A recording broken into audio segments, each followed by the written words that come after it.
Good evening, Mayor, members of Council, and members of our community that are watching from home.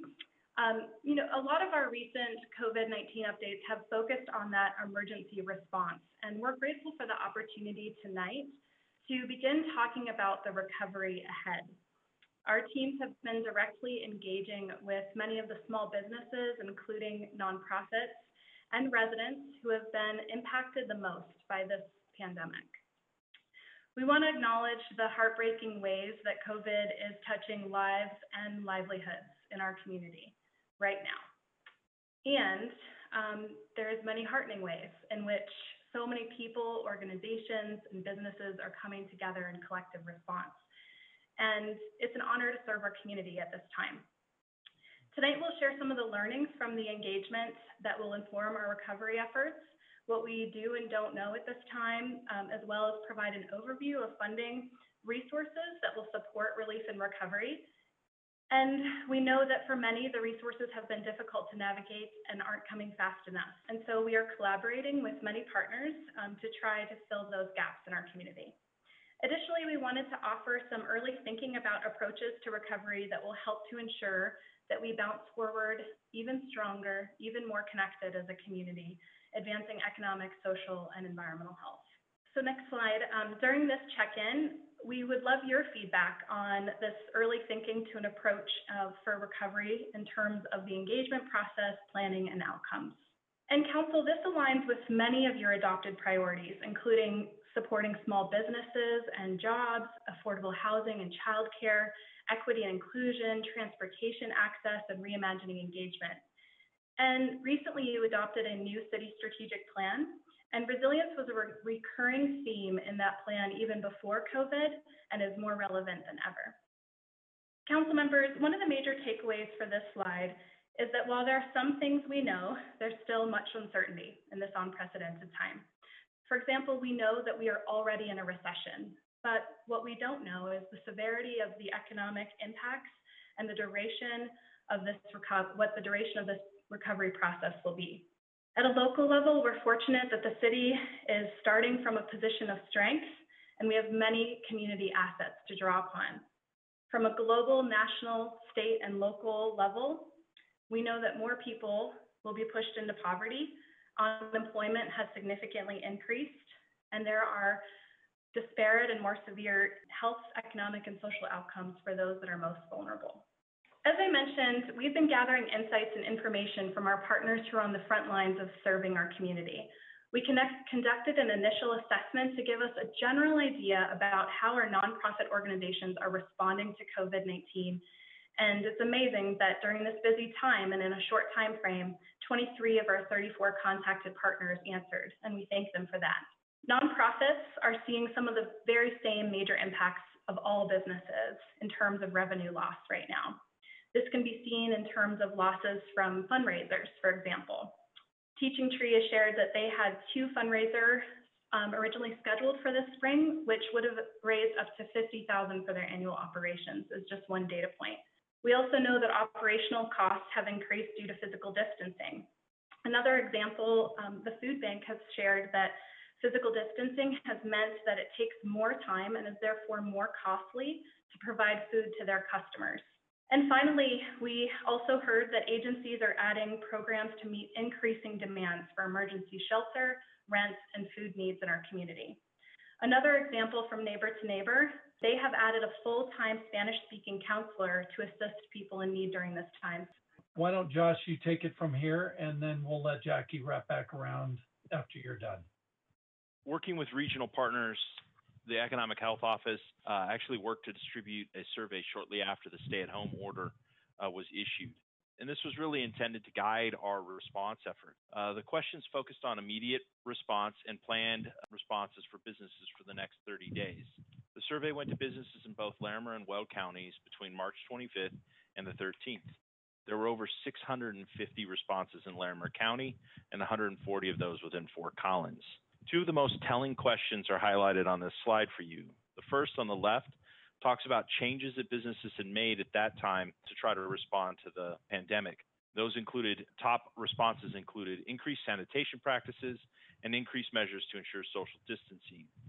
and the one on the right talks about the impact to workforce.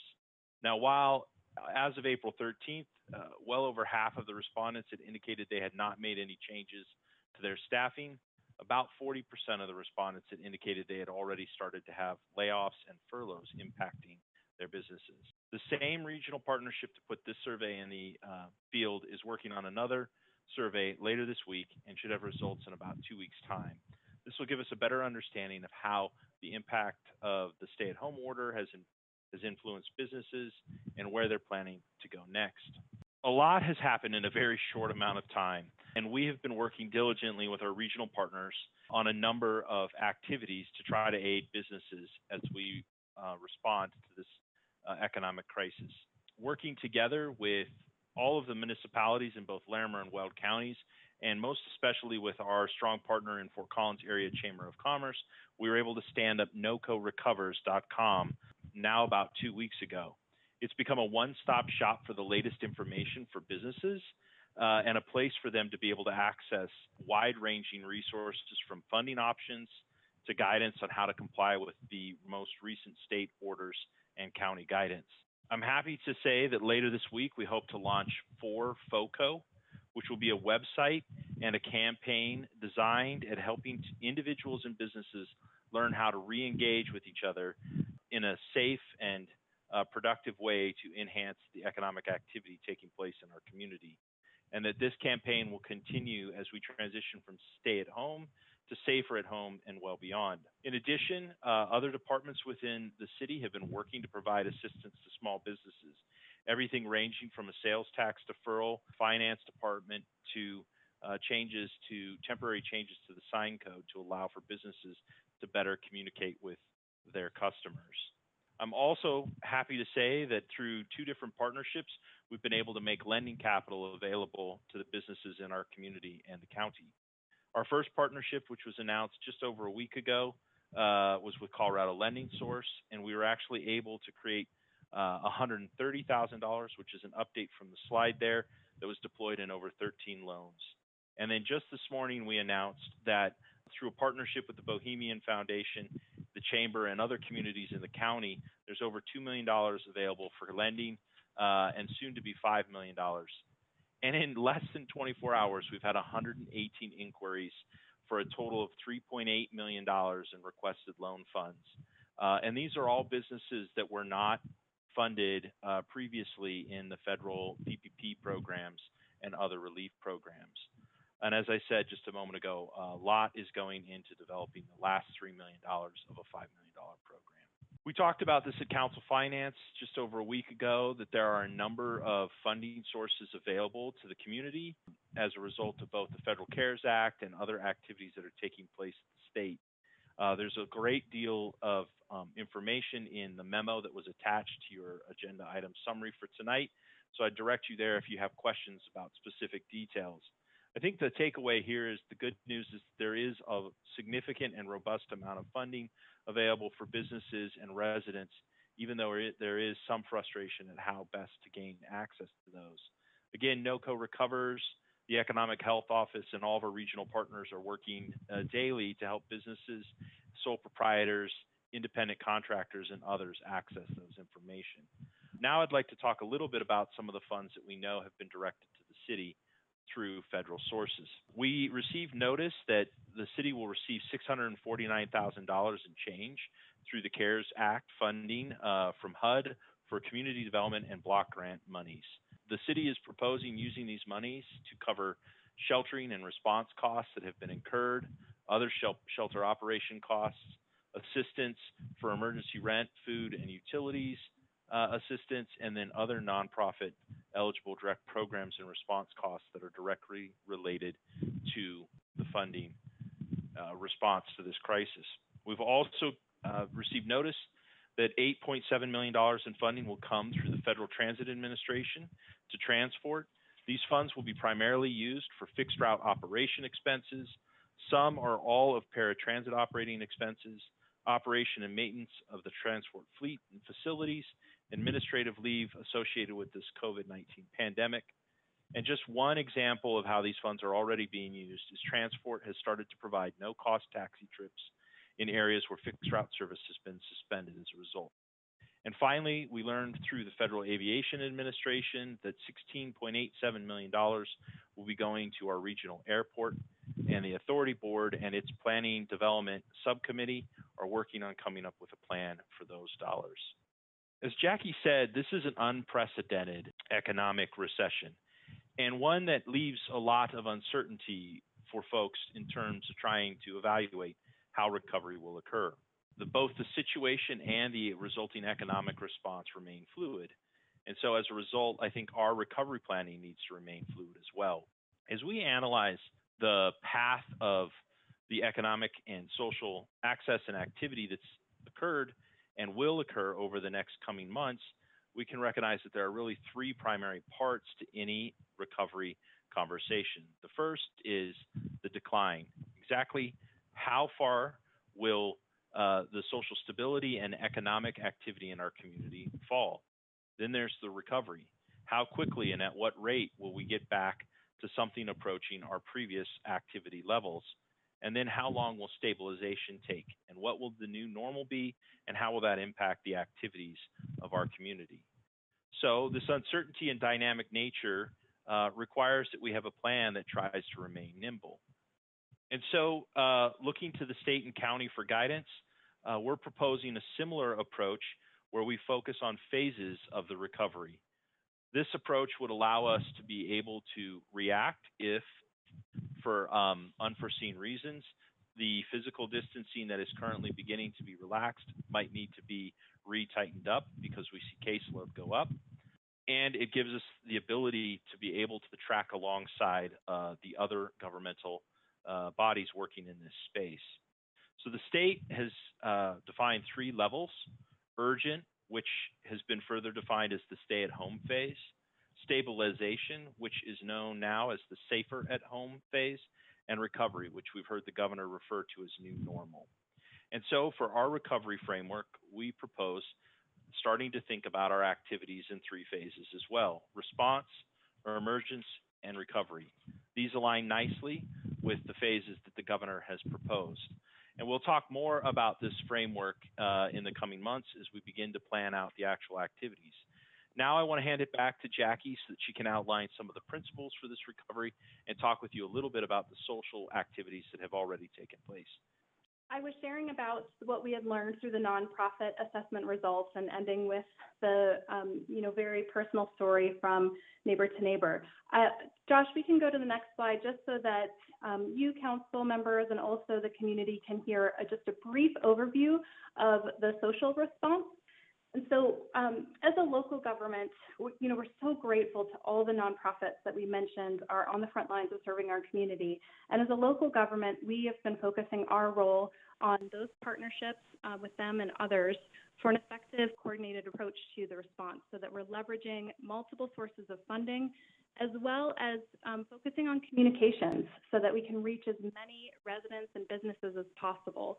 And whether that's through our partnership with United Way as the hub for community resources, or through regular meetings with durable partners like Colorado State University, Poudre School District, and local foundations. A couple quick examples of social response. Within 5 business days of the stay-at-home orders, we retooled and relaunched our Adopt a Neighbor program to ensure that volunteers were able to safely help their neighbors during this time. And as of today, we have 355 members of our community that have volunteered to support 56 neighbors in need. We've also spent a lot of time at your last work session when we were all together on the issues related to housing affordability and homelessness during this emergency response. And this has been a key focus area as well. We'll highlight more about how we're centering equity in our response and recovery at the Equity and Inclusion work session on May 12th. And so for now, I just wanted to emphasize that when a local emergency was declared in March, we quickly assembled a cross-departmental team to coordinate our efforts and support vulnerable and susceptible populations. Much of that work has been focused on making sure we are providing language access and diverse methods of information dissemination, as well as understanding gaps and identifying ways to fill them in our community. So we'll go ahead to the principles. As Josh was talking about, we are in the nascent stages of transitioning towards recovery as a community. And we anticipate that this will be a long process. And still, we wanted to proactively get to work on formulating an approach, including the development of guiding principles to share with you tonight. And these principles really reflect the learnings that we have been sharing with you through our engagement and response efforts to date. So the first of these principles is adaptability. During all of this change, each one of us has deepened our appreciation for the importance of adaptability. And this includes being agile while moving forward with quick decisions and taking time to be strategic for short and long-term solutions. So, for example, we quickly adapted a city recreational facility to serve as an expanded shelter space and centralized health screening for our neighbors experiencing homelessness during this time. The second principle is about community focus. In recovery, we will continue our commitment to the community and our customers, both residents and businesses. So this means that our community will be co-creators in the process and outcomes of recovery. A good example of this already is the collaboration that led to the launch of the NoCo Recovers site that Josh mentioned, and that was specifically designed with the customer in mind to assist small businesses in navigating the relief and resources landscape. The third principle guides us to invest our recovery efforts in the triple bottom line, which is, a key part of our values in Fort Collins. So while we're recognizing the enormous challenges we're facing from individual to system levels, we will embrace recovery as a unique opportunity to advance economic, environmental, and social health, so that with every new policy or infrastructure considered, we can seize this disruptive moment to regenerate and become more sustainable and more resilient as a community. So an example there that is we're focused on rebuilding job opportunities in the community, we also look for ways to support equity and carbon neutrality with those jobs. Another principle is about continuous improvement and innovation. Council members, you have already talked about how this time has called upon all of us to question the way that we have always done things. This principle challenges us to reimagine new ways of doing things that could lead to efficiencies, clearer priorities, more effective roles and relationships, and innovative services. And finally, a principle around collaboration. I know our team has often marveled during this time how the relationships with economic and social partners in our community are stronger than ever. So we know that the social capital at the local and regional level will continue to serve our community well. For next steps, we will bring forward funding recommendations to disperse the federal allocation of the CDBG funds for COVID May 5th. And I mentioned the equity and inclusion work session in May. I also wanted to highlight that we are developing a recovery dashboard so that we can be data informed in our approach when considering investments and interventions in recovery. We will continue to research emerging and promising practices of all cities are learning and doing right now. And so for one example, the National League of Cities has a great tracker, and we plan to form a triple bottom line oriented community recovery advisory committee that will include focus subcommittees modeling some of the same structure that's happening at a state level. We know that we need to activate all the amazing talents and ideas in our community at every stage of this recovery. And this slide just helps to summarize the central principles of our recovery approach and the many touch points with the community and partners. Our objective is that by developing a recovery framework during the lessons of this experience, it will serve as a guide for us to be resilient in the face of future shocks and changes. And I'll just close with a great quote that I read in a recent article about cities and recovery that I know inspired me as we've all been so busy in the response. Is cities need to exercise strategic gumption and the urgency and heat of response. And so with that, Council, we welcome your feedback on the approach to recovery.